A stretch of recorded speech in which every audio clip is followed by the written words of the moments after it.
Yaakov flees for his life, running from his twin brother who is attempting to murder him. And lost in the dark of night, alone, the sun sets, he falls asleep. In that moment of sleep, he will dream the most famous of dreams, a ladder standing on the ground with its top reaching the heavens, angels going up and down upon it. As he awakens, he will say those immortal words, Achein yesh Hashem b'makom hazeh v'anochi lo yadati. Wow, God is in this place, and I did not realize. In our lives, we too live the story of this week's Parsha, Vayeitzei, Yaakov running away and having that dream. We too, if we can realize, in our darkest moments, in our moments of fear, panic, when we are lost, that God is with us. It is an eternal message. All we need to do is open our eyes to see what is the truth standing before us. A story is told of a man in hospital who on one occasion was joined by a second person to his room. The second person was blind. And this second person would moan, would complain, bitterly bewail his fate. And the first decided to do something about it. So he walked over to the window and he described the beautiful day outside to the blind man who is now his roommate.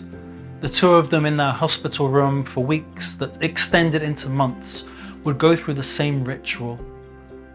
One gentleman will go over to the window and describe to the blind man in vivid detail everything outside. On occasion he would describe the lake in the park. Sometimes children would be playing with their sailboats on that lake. He would describe lovers walking hand in hand, vividly describing the sunset.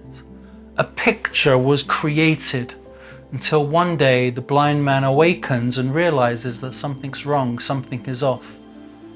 The room is all too quiet.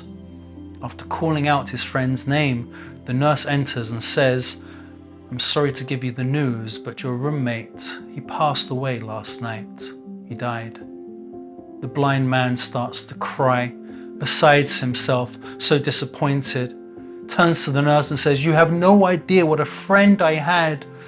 Not only did he cheer up my spirits, but in the most beautiful way possible. For an hour every day, he would go over to the window and describe the world beyond." To which the nurse, fumbling, says, "But there is no window in this room. There's only a wall." The man shouting at her, "Don't play games with me. What are you talking about? Of course there's a window." He would describe how every single morning at 8:03 a.m. the bus would arrive. One time a person was late as he was running to catch it, and the bus driver kindly waited for him to get on. "Don't play games with me." "Sir, I'm sorry. In this room there is only a wall."